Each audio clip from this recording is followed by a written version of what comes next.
마가복음 5장 25절에서 34절 말씀을 제가 봉독해 드리겠습니다.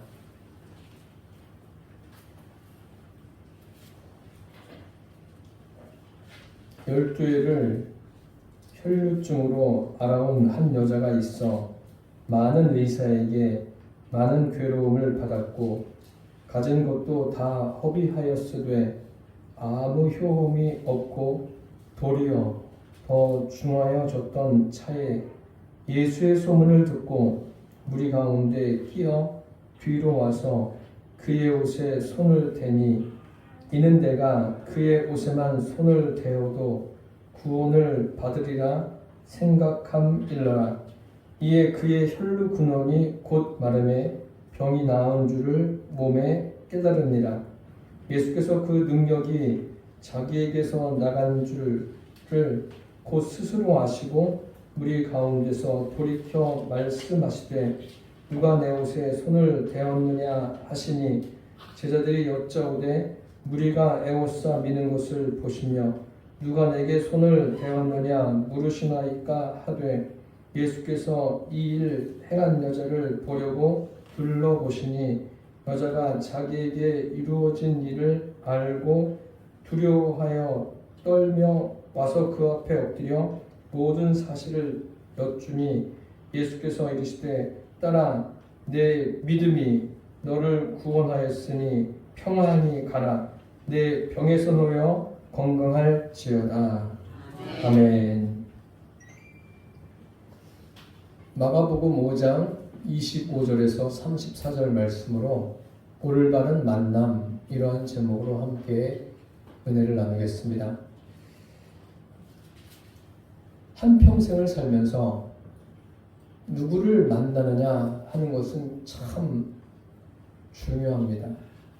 사람에게 선택적인 만남이 있고 선택할 수 없는 필연적인 만남도 있습니다. 그래서 이런 만남들은 한 사람의 인생에 굉장히 지대한 영향을 줍니다. 한평생을 살아도 그러한데 우리 영혼을 놓고 볼 때, 또 영원한 삶을 놓고 볼 때 누구를 만나느냐 하는 것은 절대적이라 할 수 있습니다. 오늘 본문에서 예수님께서 12해를 혈루증으로 앓는 여인을 만나십니다. 이 만남을 통해서 주님이 말씀하시고자 하는 것이 무엇일까요? 이것은 단순한 병고침의 역사가 아닙니다. 주님과의 만남, 주님은 그것을 말씀하시려고 합니다. 오늘 이 주제로 저와 여러분 함께 나누려고 합니다. 첫째로 올바른 만남이 있기까지 많은 괴로움을 받았습니다. 12년 동안 혈루증으로 앓던 여인. 한번 생각해 보십시오. 혈루증뿐만 아니라 어떤 병이든 12년 동안 그 병으로 고생을 한다. 그러면 굉장히 참 마음이 피폐해질 겁니다. 그리고 그것으로 인해서 그 병을 고치기 위해서 얼마나 애쓰겠습니까? 오늘 이 여인을 보십시오. 많은 의사에게 많은 괴로움을 받았습니다. 아무에게나 치료받은 것이 아닙니다. 이 여인은 자기의 병을 고칠 수 있는 그 유명한 의사들을 찾아다닌 겁니다. 물론 성경에는 유명한 의사들을 찾아다녔다 그런 이야기는 없습니다. 그런데 사람들이 그런 것 아닙니까? 자기 병을 고치기 위해서 병이 가벼우면 가까운, 예를 들면 지금 사회에서는 가까운 병원을 가기도 하고 병이 중하면은 이 병에 대해서 권위자, 명의를 찾아가는 것이 인지상정 아닙니까? 이 여인도 그런 거예요. 의사를 찾아다니는데도 많은 번거로움이 있는 거예요. 그리고 그 의사들마다 이 여인의 병을 고치기 위해서 치료 방법도 다양하죠. 그것을 이 여인이 다 감수해야 합니다. 의사가 고통을 감수하는 것이 아니라 이 여인이 감수하고 인내해야 합니다. 환자 아닙니까, 여인이? 그래서 환자를 영어로 patient라고 하지 않습니까? 인내하는 사람. 아주 정확하게 표현한 것 같습니다. 이 여인에게는 그 많은 시간 인내하며 보내야 했습니다. 그럼에도 불구하고 그 병에 대해서 치료는 받지를 못한 거예요. 육신의 병을 치료하는데 고통과 고난이 없는 병이 어디에 있겠습니까? 크고 작은 병을 막론하고 고난이 있습니다. 고통이 있습니다. 그래서 인내가 필요한 거예요. 그래서 이 여인은 많은 시간 인내하다 보니까 몸도 마음도 지쳤습니다. 그 육신의 질병이 그런 것 아닙니까? 그렇다고 이 여인이 무당을 찾아갔겠습니까? 의사들을 찾아가서 고침받기 위해서 애씁니다. 그런데도 못 고치는 거예요. 여기에 인간의 한계성이 있음을 봅니다. 최근에는 어떻습니까? 의술이 발달해서 과거에 불가능했던 것들을 지금은 가능해진 것이 얼마나 많이 있습니까? 특별히 이식하는 그런 부분들이 굉장히 발달해서 사람들의 생명이 과거보다 조금 더 연장될 수 있는 그런 상황에 이르게 되었습니다. 그렇다 할지라도 역시 인간에게는 한계가 있음을 아셔야 됩니다. 이 12해를 혈육적으로 앓던 이 여인, 그 여인이 살던 시대에는 지금과는 다르겠죠. 지금처럼 의술이 그렇게 발달한 시대는 아닙니다. 어쨌든 이 병으로 고치고 고쳐도 고쳐지지 않는 참 많은 괴로움이 있습니다. 10년이라는 시간을 놓고 보면 참 포기할 만도 하지 않습니까? 이제는 포기해서 그래 이제 내가 세상을 마칠 그날을 기다리자 이렇게 돼야 되는데 이 여인은 자신이 할 수 있는 방법을 다 동원합니다. 할 수 있는 방법을 동원했다는 것은 인간이 할 수 있는 방법, 사람의 방법을 다 동원했다는 그런 말입니다. 그런데 사람의 최선은 여기까지예요. 남겨진 것은 괴로움의 흔적이죠. 몸도 아프고 마음도 괴롭고 이제는 이 병에 대해서 누구에게 말하는 것도 지칩니다. 병을 정복하는데도 한계가 있죠. 이것이 인간의 실존입니다. 이 여인을 보면서 야, 인간이 이렇게 연약하구나 라는 것을 우리는 알 수 있습니다. 인간의 방법에는 고통과 고난이 따르죠. 그러나 하나님의 방법은 그렇지 않습니다. 하나님의 방법은 인간의 방법과 다릅니다. 성경을 보시면 특별히 복음서를 보시면은 많은 병자들이 예수님을 찾아오는데 다 뭐예요? 그 병 때문에 괴롭고 고통스러운 거예요. 그래서 그것을 해결하기 위해서 예수님을 찾아오지 않습니까? 요한복음에 보시면 베데스다 연못에 많은 병자들이 모였어요. 모인 이유는 다른 것이 아니라 물이 동할 때 천사가 내려와서 이제 물이 동할 때 제일 먼저 들어가는 사람은 낫는다. 그런 이야기가 전해오니까 사람들이 자기의 병을 고치기 위해서 거기에 다 모인 거예요. 각색 병자들이 모였다라고 되어 있지 않습니까? 병을 고치기 위해서 애쓰고 있는 거예요. 이게 사람의 마음 아닙니까? 병에 걸린 사람은 그 병을 고치기 위해서 다 애쓰는 거예요. 이것은 예외가 없습니다. 사람이라면 그렇게 합니다. 그런데 많은 괴로움을 피할 수 없다는 것을 오늘 본문을 통해서 알 수 있습니다.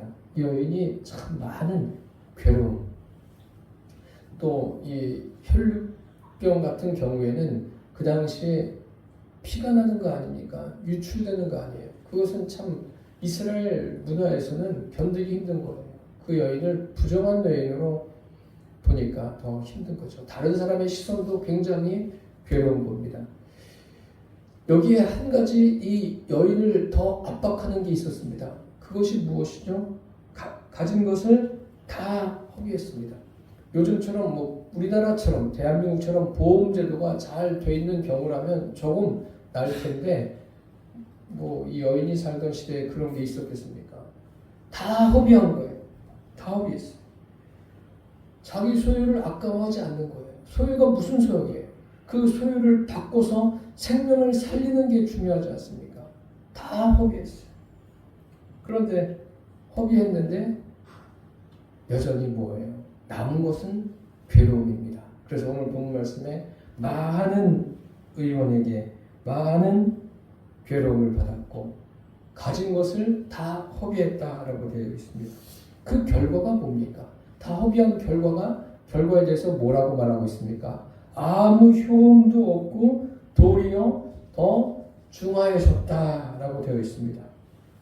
나을 것을 기대하고 치료받았는데 조금 이 병이 더 발전하지 않고 그냥 현상만 유지해도 좋은데 이 여인은 또 달라요. 많은 의사들을 만났고 또 많은 자기가 가진 것을 다 허비했지만 아무런 효험이 없는 거예요. 더 중해졌다. 그러니 절망 중에 절망 아닙니까? 삶의 소망이 다 사라진 거예요. 삶에 의욕이 없습니다. 이제는 누구의 말도 귀에 들어오지 않습니다. 처음에는 누가 여기 아주 다양한 병을, 이 혈류병을 고칠 만한 능력이 있는 의사가 있다 하면 그게 귀에 쏙 들어와서 거기를 가는데 이제는 아니에요. 이제는 다 귀찮은 거예요. 성경의 이야기가 여기에서 끝났다면 이 여인은 참으로 불행한 여인 중에 한 사람으로 기억되었을 것입니다. 그런데 여기서 끝이 아니죠. 끝이 아니에요. 이 여인은 어쨌든 하루하루 괴로운 시간을 보내고 있습니다. 누구의 말도, 누구와의 만남도 위로가 되겠습니까? 아픈데 이것이 인생입니다. 그런데 여러분들이 기억하셔야 될 것은 모든 인생은 불치의 병에 걸려 있습니다. 시한부 인생을 살아가고 있습니다. 죽음이란 병에 걸려서 시한부 인생을 살고 있는 거예요. 저와 여러분의 삶이 다 정해져 있지 않습니까? 우리는 몰라요. 하나님은 각 사람이 몇 년을 사는지 언제 세상을 떠나는지 하나님은 다 알고 계십니다. 이렇게 사람이 죽는 것은 사람이 정하는 게 아닙니다. 한 번 죽는 것은 하나님께서 정하신 것이요. 그 후에는 심판이 있다라고 성경에 분명하게 말씀하고 있습니다. 예를 들어서 중국의 시진핑이나 러시아의 푸틴이나 죽었지만 없는 북한의 김일성이나 김정일, 김정은 이런 사람들은 온갖 악을 자행하는 인간들 아닙니까? 더 좀 살아보려고 애쓰고 있는데 살아봐야 악만 더 저지르겠죠. 그래서 이 공산주의라는 것은 여러분 공산주의 유물사관은 일반 사이비 종교보다 더 악한 거예요. 세상에서 제일 악한 게 공산주의 유물사관이에요. 이것을 따르는 사람은 똑같이 공산주의고 아주 악한 사람이라는 것을 잊지 않게 되기를 바랍니다. 공산주의가 됐든 무엇을 따르든 한 번 죽는 것은 사람에게 정해진 거예요. 그래서 우리 모두가 다 시한부 인생을 살아가고 있습니다. 이 여인도 지금 그런 거예요.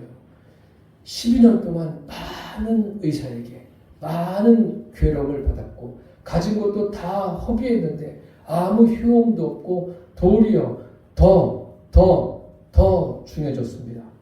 여기에서 끝났을까요? 어떻게 되었을까요? 우리가 읽어서 내용은 알지만 그 내용 속에서 주님이 말씀하시고자 하는 것이 무엇일까요? 둘째로 올바른 만남은 예수님을 인격적으로 만나는 데 있습니다. 26절을 보시면 많은 의사에게 많은 괴로움을 받았고 가진 것도 다 허비하였을 때 아무 효험이 없고 도리어 더 중하여졌던 차에라고 되어 있습니다. 이제 이 여인은 더 이상은 헤어나올 수 없는 늪에 빠진 것과 같은 상황이 되는 거예요. 하루하루 갈수록 더 병이 깊어지는 거예요. 그러니 무슨 소망이 있겠습니까? 모든 것이 끝난 상황이에요. 이제 자기 인생을 정리해야 될지도 모릅니다.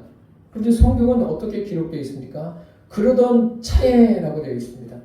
이 그러던 차에 많은 괴로움으로 고통하는 차에 어떤 일이 생겼습니까? 27절에 보니까 대반전이 일어납니다. 대반전이 뭐예요? 예수의 소문을 듣고라고 했습니다. 대반전의 시작이에요. 깊은 터널을 빠져나오면서 서광의 빛이 그에게 확 비치고 있습니다. 그 빛이 무엇입니까?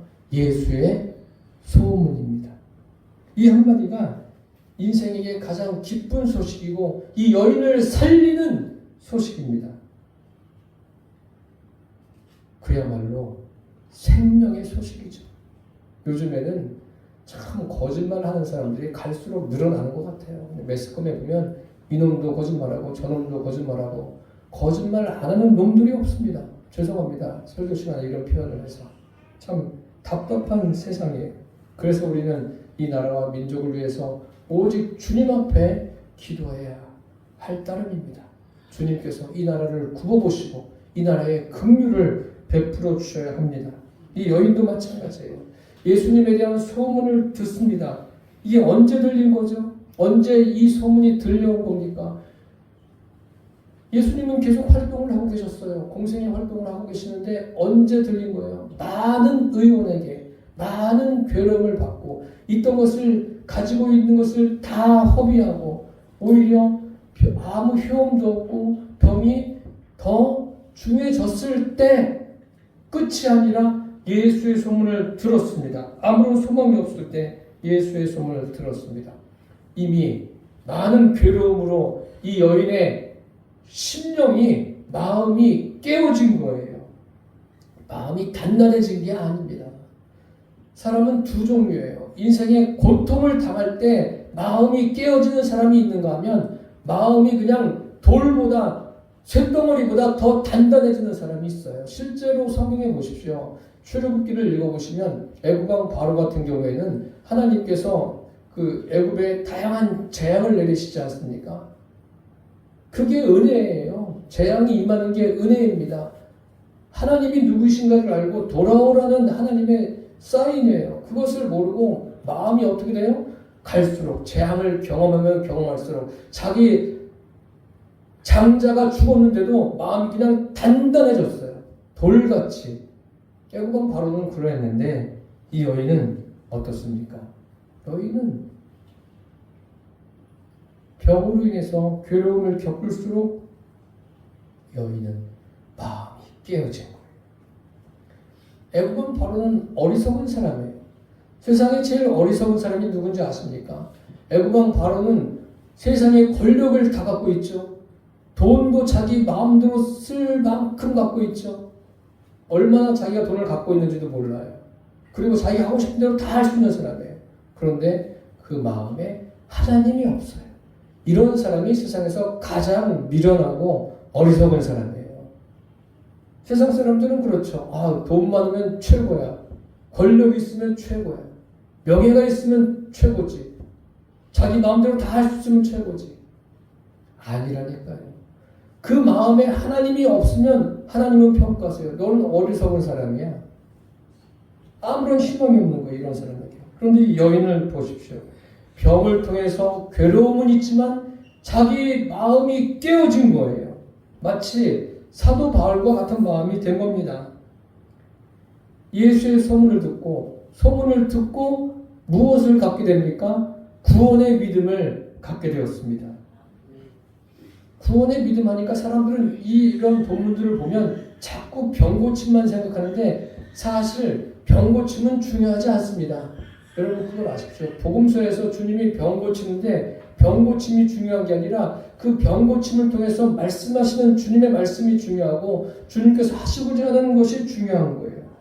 이 여인은 예수의 소문을 듣고 이제 몸을 움직여요. 몸을 움직여서 무리 가운데 들어갑니다. 얼마나 이리 밀치고 저리 밀치고 괴로웠겠어요. 예수님을 따르는 사람들이 얼마나 많았습니까? 그 당시에.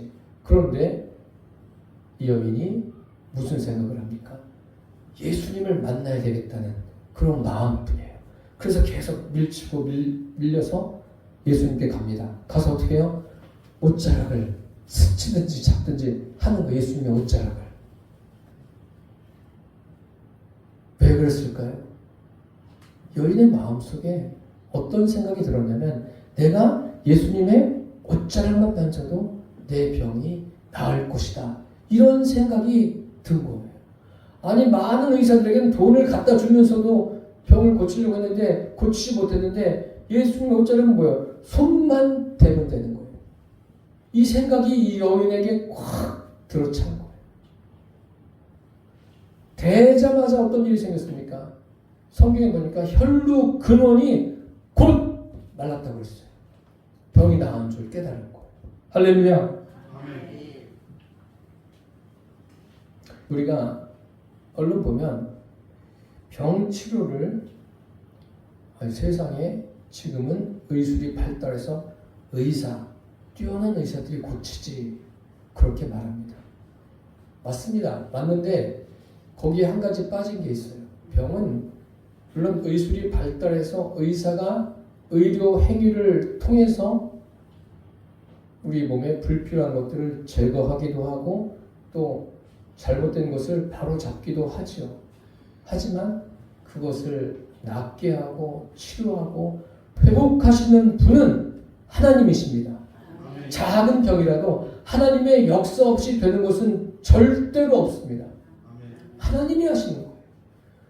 감기도 마찬가지예요. 감기약을 먹고 내가 건강하니까 금방 나을 거야. 내가 낫는 것 같지만 모든 병의 치료는 하나님이 하십니다. 100% 하나님이 하셔요. 이 여인은 하나님의 특별한 은혜를 경험하지 않습니까? 한번 생각해 보십시오. 12년 동안 왜 내가 이게 낫지 않는 걸까? 주님께서 낫지 않게 하신 것도 오늘과 같이 이러한 하나님의 역사를 이 여인에게 경험하게 하시고 또 우리에게 이 여인의 경험을 통해서 주님을 만나는 것이 얼마나 귀한 것인가를 알게 하기 위해서 이 여인에게 12년이란 긴 시간을 이 일을 겪게 하셨습니다. 이 여인이 예수의 소문을 들었다라고 했습니다. 믿음은 어디에서부터 시작됩니까? 믿음은 들음에서 나며 들음은 그리스도의 말씀으로 말미암느니라. 믿음은 들음에서 나요. 그래서 교회에 나와서 예배를 드려야 돼요. 목사님, 요즘에는 매스컴 또 SNS가 얼마나 발달했는지, 인터넷이 얼마나 발달했습니까? 집에서도 들을 수 있어요. 듣지 말라는 이야기가 아닙니다. 그런데 중요한 것은 뭐예요? 우리의 마음이에요. 이 여인은 완전히 깨어진 마음으로 주님의 말씀을 듣습니다. 들으니까 어떻게 해요? 들려지는 거예요. 주님의 말씀이 들려져요. 그래서 오늘 이 예배 시간에도 설교가 들려지게 되기를 바랍니다. 아멘. 저의 이야기가 아니라 주님의 음성으로 각자에게 들려지기를 바랍니다. 아멘. 그래서 주님은 말씀하시죠. 성령이 교회들에게 하시는 말씀을 들을지어다. 귀 있는 자는 들을지어다 라고 주님이 말씀하십니다. 그런데 왜 들려지지 않을까요? 왜 들려지지 않아요? 다 자기 마음의 문제입니다. 그런데 어린아이들은 달라요. 어린아이들이 교회에 오면 어린아이들은 어떨까요? 다 들어요. 다 들어요. 왜 들을까요? 그래서 잠언서에 이런 말씀이 있습니다. 마땅히 행할 것을 아이에게 가르치라.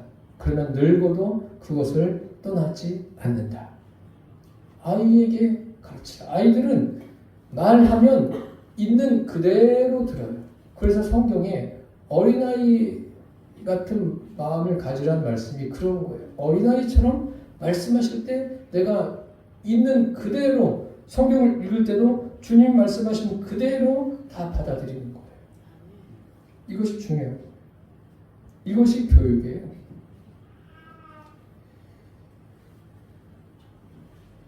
어린 아이들도 그 어릴 때 듣고 보는 대로 그의 인격이 세워지는 거예요. 어릴 때 무엇을 들었는가, 무엇을 보았는가. 그래서 부모가 어릴 때, 자녀가 어릴 때 부모가 육에 속한 사람이면 자연적으로 자녀들도 뭐예요? 육에 속한 사람이 될 수밖에 없어요. 물론 어떤 일이든지 예외적인 경우가 있기는 합니다만 대체적으로는 그래요. 부모가 육에 속한 사람이면 자녀들은 육에 속한 것을 들을 수밖에 없어요. 부모가 영적인 사람이면 영적인 것을 들을 수밖에 없는 거예요. 이것이 굉장히 중요한 차이를 가져옵니다. 오늘 이 12회를 혈육종으로 앓는 여인을 보십시오. 처절한 사람, 처절한 인생의 모델이라 할 수 있습니다. 그런데 이 인생의 처절함을 통해서 이 여인은 예수님의 음성을 듣게 됩니다. 여인에게 더 이상 아무런 방법이 없어요. 방법이 없으니까 완전히 자기가 깨어져 버렸어요. 마음까지 완전히 깨어져 버렸습니다. 그래서 이 깨어진 이 여인의 마음을 예수님은 어떻게 표현해 놓았냐면 심령이 가난한 자는 복이 있나니 저희가 천국을 볼 것이다. 심령이 가난한 여인이 바로 이러한 여인이에요.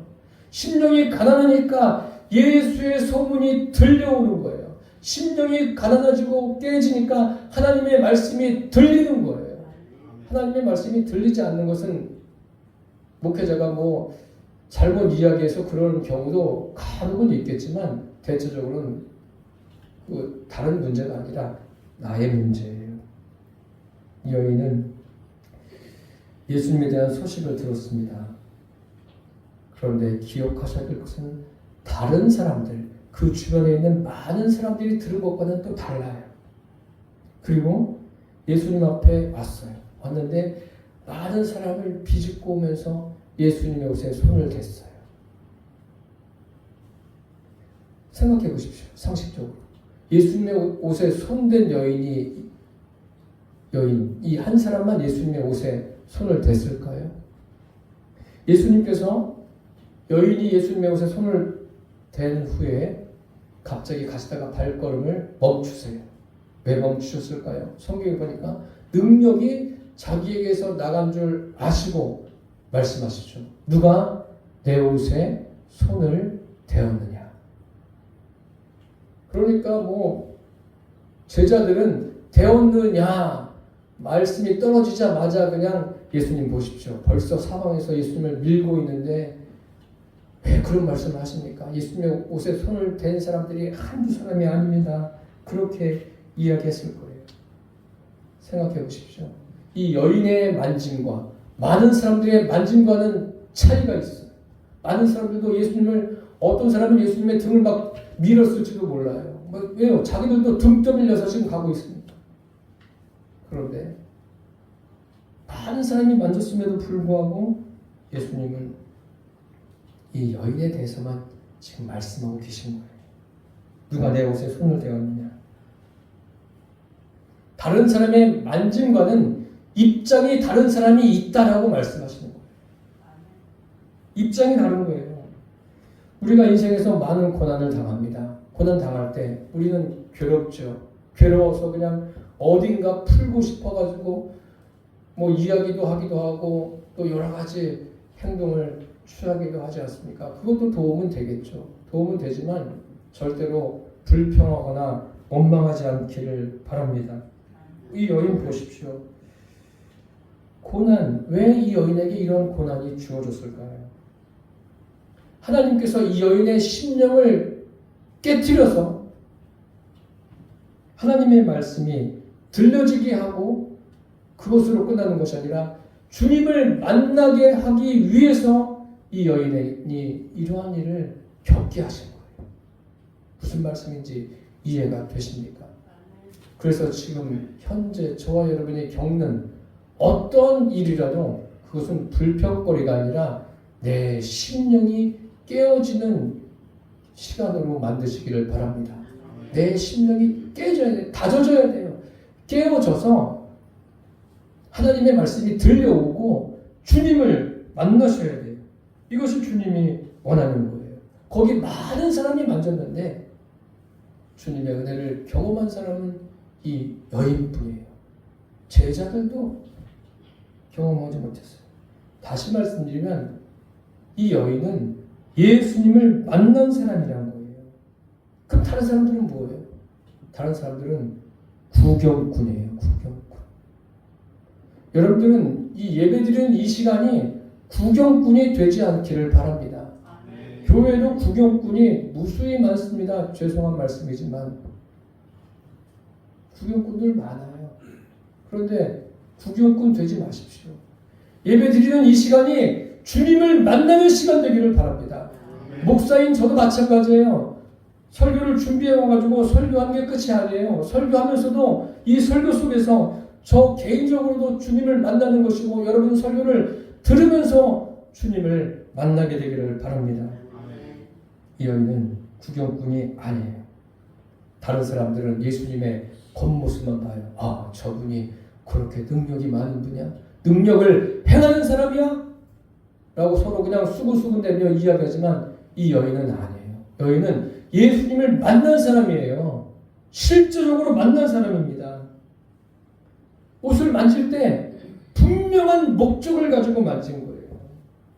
예배를 드릴 때도 분명한 목적이 있어야 돼요. 영적 역사가 없는 예배, 예수님을 만나지 못하는 예배, 이거는 예배가 아니라 그냥 구경하는 거예요. 물론 이 자리에 없는 것보다는 예배의 자리에 있어서 구경을 하다가 주님을 만나도 그것도 은혜가 되겠죠. 그렇지만 이 설교를 들은 이상 여러분들은 매일 매순간이 여러분들이 집에서 예배를 드리든 무엇을 하든 주님을 만나는 시간이 되기를 바랍니다. 그리고 이 여인은 손을 댄 게 지극히 개인적입니다. 예수님은요 1대1의 관계를 원하십니다. 아무도 나 자신을 대신해 줄 사람이 없어요. 부부 사이가 아무리 가까워도 부인이 남편을, 남편이 아내를 대신해 줄 수는 없습니다. 다 나예요. 내가 중요한 거예요. 그래서 마태복음에 보면 이런 말씀 있지 않습니까? 두 여인이 맷돌을 갈고 있는데 한 사람은 두고 한 사람은 들림을 받았다. 주님과의 만남은 개인적인 거예요. 목사님들이 예전에 부흥사 목사님들이 설교하다가 아이 부인 치마자를 붙잡고 올라가지. 올라가기는 어디로 올라가요? 그냥 우스갯소리로 하는 이야기죠.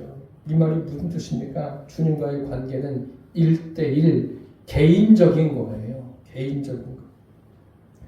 뭐 교회가 은혜로 충만하고 목회자가 설교를 막 유창하게 해도 소용이 없어요. 개인적으로 내가 주님을 만나야 합니다. 1대1. 이 여인은 주님을 만났어요. 주님을 만났습니다. 그 말씀의 뜻이 무엇입니까? 주님을 만났다는 게요. 인격적인 만남이에요. 가족이라고 다 인격적인 만남입니까, 여러분? 그렇지 않습니다. 내가 아는 사람들이라고 사람들이 그러잖아요. 아, 나는 누구누구를 알아. 그러면서 막 어깨를 쭉 펴는데 참 세상에서 그게 제일 참 안타까운 사람이에요. 알아도요. 인격적인 관계가 중요한 거예요.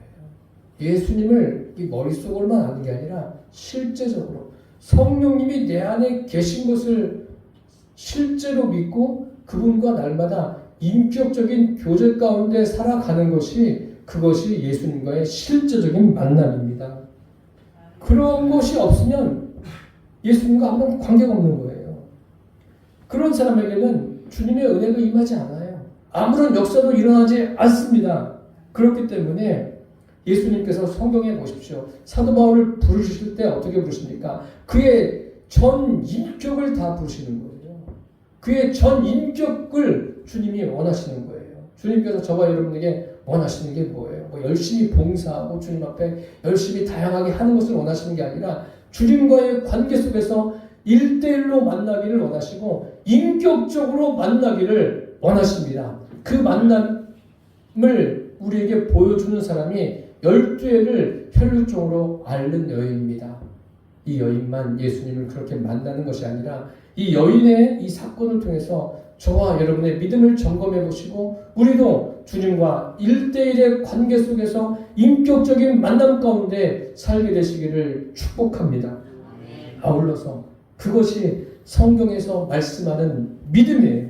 이 믿음으로 주님과 하나 되어서 이 세상을 이기시고 이 추석에도 그 믿음으로 주님과 인격적인 관계 속에서 가족들에게 주님과의 그 1대1의 관계가 어떤 것인가를 여러분의 삶을 통해서 보여주게 되시기를 예수님의 이름으로 축원합니다.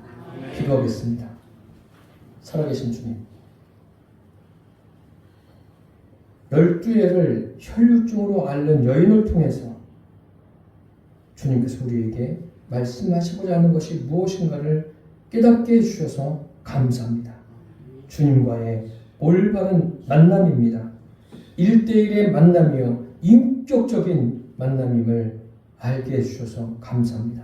여인만이 아니라 이 자리에 있는 우리 모두가 다 주님과 1대1의 만남, 인격적인 만남 속에서 삶을 살아내도록 역사해 주옵소서. 예수님의 이름으로 기도드립니다. 아멘.